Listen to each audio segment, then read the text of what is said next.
사무엘상 14장 31절에서 35절까지입니다. 우리 같이 한 목소리로 함께 읽겠습니다. 그 날에 백성이 믹마스에서부터 아일론에 이르기까지 블레셋 사람들을 쳤으므로 그들이 심히 피곤한지라. 백성이 이에 탈취한 물건에 달려가서 양과 소와 송아지들을 끌어다가 그것을 땅에서 잡아 핏째 먹었더니 무리가 사울에게 전하여 이르되 보소서, 백성이 고기를 핏째 먹어 여호와께 범죄하였나이다. 사울이 이르되 너희가 믿음 없이 행하였도다. 이제 큰 돌을 내게로 굴려오라 하고, 또 사울이 이르되 너희는 백성 중에 흩어져 다니며 그들에게 이르기를 사람은 각기 소와 양을 이리로 끌어다가 여기서 잡아먹되 핏째로 먹어 여호와께 범죄하지 말라 하라 하매, 그 밤에 모든 백성이 각각 자기의 소를 끌어다가 거기서 잡으니라. 사울이 여호와를 위하여 제단을 쌓았으니 이는 그가 여호와를 위하여 처음 쌓은 제단이었더라. 아멘. 전쟁 중에 사울이 백성들에게 금식령을 내렸습니다. 그래서 그것은 이제 필사의 정신으로 전쟁을 이기도록 하려고 하는, 또 자신의 그 승리에 대한 그 확고한 그 결연한 의지를 이제 드러내 보이는 이제 그런 행동이었습니다만, 백성들을 피곤하게 하는 그러한 사건이었죠. 근데 이제 그날에 백성이 믹마스에서 아얄론까지 이렇게 이제 블레셋 사람을 쳤다.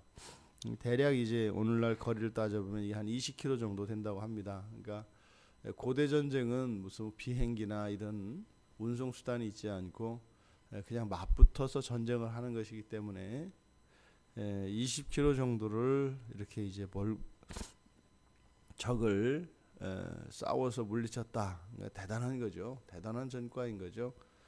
더더군다나 이들은 지금 굶주린 상태에서 이렇게 싸움을 해서 큰 승리를 얻었다는 것은 대단한 것입니다. 그런데 성경은 그러한 승리에도 불구하고 31절의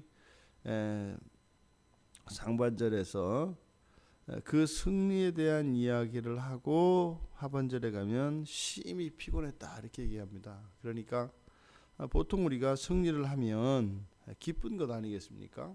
기쁘고 이렇게 잔치 분위기가 되고 이러는 것인데, 오히려 이들은 이제 피곤했던 그 백성들이 심히 피곤했다 이렇게 얘기를 합니다. 심히 피곤했다.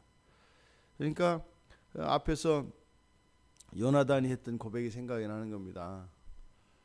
지팡이 끝으로 꿀을 조금 먹고 눈이 밝아지니까 이렇게 막 힘이 돋았으니, 그러니까 이렇게 굶지 않고 이들이 이렇게 좀 음식을 먹었더라면 승리가 얼마나 더 컸겠느냐, 그렇게 이야기했던 요나단의 말이 생각이 나는 거죠.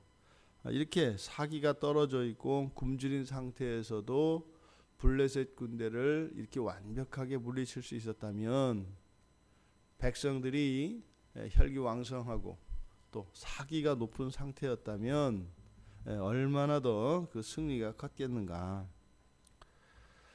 그런데 이제 굶주렸고 이제 전쟁을 마친 이스라엘 백성들, 이들의 상태는 심히 피곤하다 그랬습니다. 심히 피곤하니까 이들은 이제 눈에 보이는 게 없습니다. 이렇게 완전히 피곤해 지친 백성들이 그 전쟁의 전리품 가운데에서 양과 소와 송아지를 끌어다가 땅에서 그냥 잡아먹었답니다. 상상을 해보십시오. 어떤 거예요? 그냥 막 끌어다가 그냥 흙바닥에다 놓고 거기서 잡아서 그거를 지금 이제 먹고 있는 거죠. 사울의 강요에 의해서 음식을 먹지 못하도록 했던 그 강요에 맹세를 했고, 그 맹세를 지키기 위해서 피곤함에도 불구하고 그것을 견뎠던 백성들, 이제 더 이상은 참을 수 없는 상태가 이제 심히 피곤한 상태가 됩니다. 그러니까 사울과의 맹세를 지키기 위하여 견디다 보니까 나중에는 어떻게 되냐면 하나님의 율법을 어기게 됩니다. 지금 이들이 하나님의 율법을 두 가지 면에서 어겼는데, 첫째는 핏째 먹은 것이죠. 핏째. 레위기 17장 10절에서 14절, 또 19장 26절에 보면 똑같은 말씀이 신명기 12장 23절에 나옵니다만, 동물을 먹되 육식을 하되 피를 빼고 먹어야 되죠. 이것은 사실은 창세기 9장에서 사람에게 처음으로 육식을 하나님이 허락하실 때, 그때부터 사람에게 주신 하나님의 율법입니다. 그래서 피를 빼고 핏째 먹지 말아야 합니다. 그런데 지금 고기를 핏째 먹었다라고 합니다. 또 두 번째로 또 어긴 것은 레위기 22장 28절에 보면 소하고 송아지는 같은 날 같이 먹어서는 안 됩니다. 한 배에서 난 새끼는 그 어미와 낳은 그 새끼는 하루에 먹으면 안 됩니다. 간격을 두고 죽어야 됩니다. 근데 지금 여기서 위에 보면 소와 양과 송아지, 그래서 송아지를 이야기하고 있습니다. 그러니까 소와 송아지를 같은 날에 함께 잡아먹는. 근데 이것이 우리들에게는 이런 율법이 있구나 이렇게 받아들입니다만, 이스라엘 백성들에게는요 상식화되어 있는 겁니다. 근데 지금 이들이 그러니까 아무리 배가 고파도 뭐 소가 딱 한 마리고 송아지 한 마리겠습니까? 그러지 않잖아요. 그러면 소를 잡아먹든 송아지를 잡아먹든 뭐 대체적으로 소만 끌어다 잡아먹었겠죠. 그랬는데 지금 이들은 그 생각이 아예 하나님과의 약속, 그 하나님이 주신 그 율법이 전혀 이들에게는 생각나지 않은 거다 이 말입니다. 그러니까 사람과의 맹세를 지키기 위해서 하나님과의 약속을 어기게 되는 이러한 말도 안 되는 상황이 벌어지고 있는 거죠. 금식 명령으로 백성들은 굶주렸고, 그 결과는 어떻게 됐어요? 율법을 어기는 이렇게 중한 범죄를 저지르게 되었습니다. 사람의 법이 하나님의 법을 어기게 하는 이런 결과가 되었죠. 성경은 이들의 행동을 사울이 믿음 없이 행하였다 이렇게 얘기합니다. 믿음 없이 행하였다. 여기서 믿음 없이 행했다 이 말은 범죄했다 이 말이에요. 범죄했다. 또 배은망덕한 행동이다. 뭐 이런 뜻입니다. 그랬던 그들에게 사울이 어떻게 하냐면 이제 바위를 갖다 놓고 잡아먹으라 합니다. 이 바위를 갖다 놓고 잡으라는 것은 피가 흘러가게 하기 위한 것이에요. 그러니까 흙에다가 이렇게 하면 땅바닥에 놓고 하게 되면은 피를 뺄 수가 없으니까 바위 위에다가 소를 잡아서 피를 빼서 먹게 하는 거죠. 그리고 나서 사울이 여호와께 이제 제단을 쌓습니다. 이때 제단은 뭐겠어요? 승리한 것에 대한 감사제가 되겠죠. 지금 성경에 보면은 35절에 그가 여호와를 위하여 처음 쌓은 제단이었더라. 이것은 이제 사울이 뭐 제단을 뭐 이렇게 처음 쌓았다 이것을 지금 이야기하려고 하는 것이 아니라, 여기서 처음 쌓았다 이 말은 이제 왕들이 어떤 특별한 목적으로 제단을 쌓는 일의 시작을 이야기합니다. 그러니까 우리들이 이제 어려운 일이 있거나 그럴 때 특별히 작정을 하고 뭐 40일 기도를 한다든지 뭐 금식 기도를 한다든지 이렇게 특별히 우리의 마음을 하나님께 이렇게 드릴 때가 있지 않습니까? 그래서 왕들이 그런 특별한 목적을 위하여 제단을 쌓는 일이 시작되었다. 이런 의미입니다.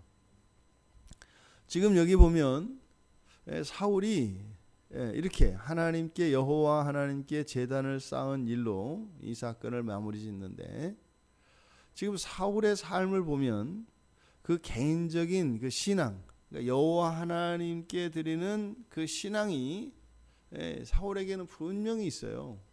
전쟁 앞에서 이제 블레셋 군대가 쳐들어올 때도 바로 앞에 진치고 있으니까 어떻게 해요? 여호와께 의지하기 위해서 제단을 쌓지 않습니까? 그게 이제 또 사무엘을 기다리지 않고 월권 행위였었기 때문에 그것 때문에 왕권을 빼앗겨 버리죠. 그러니까 이 사울이라고 하는 사람에게는 뭐가 있어요? 이 종교심이 있습니다. 종교심이. 그러니까 지금 여기서도 하나님께 여호와 하나님께 제단을 쌓음으로써 자신의 신앙을 이렇게 드러내 보인다 이 말이죠. 근데 문제는 사울의 생활이에요. 생활 속에서는 전쟁에 나온 백성들에게 금식령을 내리는 것, 이거는 신앙과 상관이 없을까요? 그러니까 하나님과 사울의 그 관계, 즉 하나님께 대한 사울의 신앙은 단지 개인적인 신앙에서 여호와 하나님과 자신과의 관계입니다.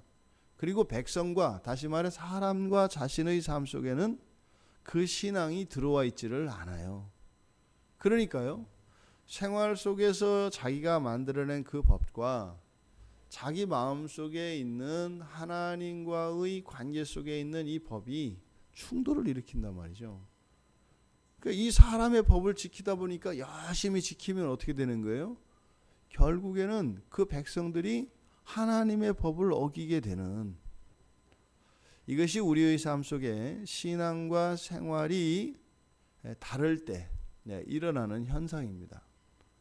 그러니까요, 어느 한쪽으로 가면 어느 한쪽을 어기게 돼 있어요. 이게 부조화죠. 신앙과 삶이 일치가 되어 있고 조화가 이루어지게 되면 시너지를 일으킵니다. 하나님께 더욱 가까이 가고 하나님을 사랑하면 사랑할수록 우리의 일상 가운데에서도 동일한 효과가 일어납니다. 그게 정상입니다.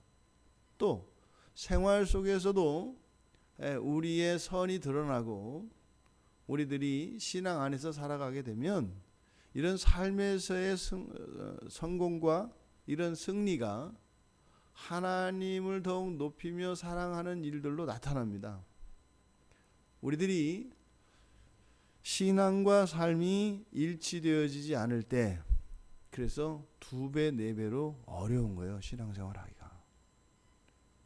따로 해야 되거든요. 그리고 또 어떻게 돼요? 하면 할수록 우리가 흔히 이렇게 이제 더 높은 단계에 올라가려면, 물건을 만들 때 더 좋은 물건을 만들려면 끝에 조금 어렵듯이 그런 거예요. 그러니까 신앙생활이 하면 할수록 이렇게 힘이 붙는 것이 아니라 하면 할수록 최선을 다해야 되는 거예요. 이게 내 삶 속에 신앙과 삶이 불일치하고 있구나라고 하는 증거인 것입니다. 신앙과 생활을 일치시키고 조화를 이루어가면 어떤 거예요? 점점 더 견딜 수 있는 힘도 강해지고 나 스스로도 통제하고 또 하나님 말씀에 따라갈 수 있는 이런 일들이 더 쉬워집니다. 근데 어려워지는 것은 어떤 의미일까요? 정교해지기 때문이죠. 죄들이 정교해지기 때문에, 그리고 우리 마음속 깊은 곳에 그 발견해내기가 어렵기 때문에, 그래서 그러는 것이지 실제적으로는 쉽다 이 말이에요. 그런데 우리의 삶의 신앙이 불일치되어지면 어렵다. 이게 신앙생활의 여정을 쭉 보면 이렇게 이제 쭉 뭐 1년, 3년, 5년, 10년, 20년, 30년 이렇게나 하면서 이제 자태가 우아해져야 됩니다. 우아해지고 아름다워지고 여유 있어지고, 그게 사실은 백발의 영광인 거죠. 참신앙 안에는 그런 게 있는 거죠. 우리의 삶이 그렇게 되길 바랍니다.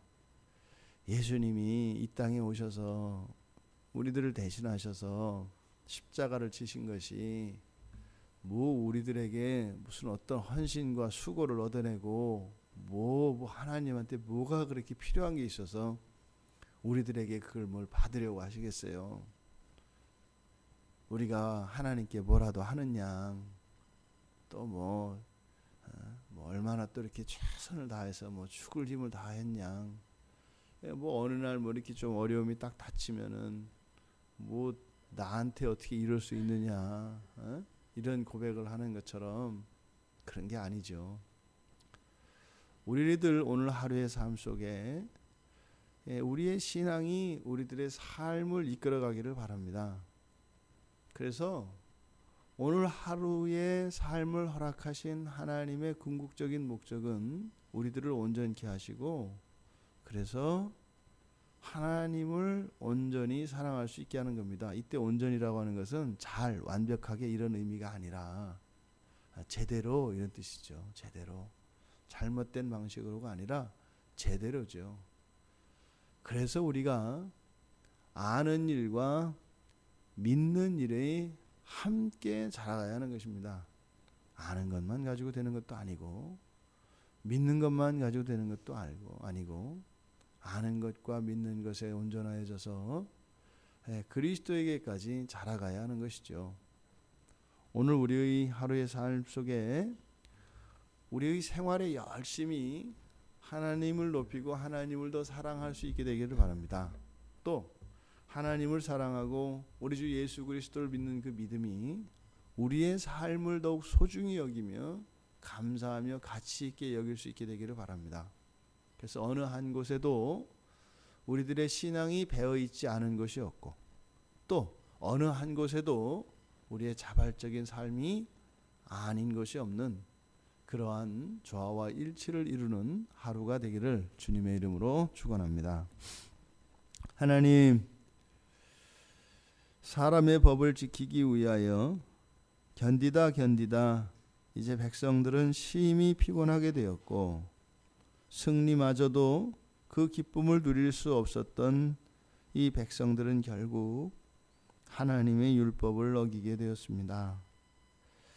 저희들의 삶 속에 신앙과 생활의 불일치로 인하여 이러한 일들이 일어나지 않도록 도와주시고, 저희들 오늘 하루의 삶 속에 신앙과 삶이 일치하여 생활 속에 하나님을 믿는 그 신앙이 힘이 되게 하시고, 저희들의 삶 속에서 일어나는 승리와 기쁨이 하나님께 영광 돌려지는 복된 날 되게 하여 주시옵소서. 예수님의 이름으로 기도드리옵나이다. 아멘.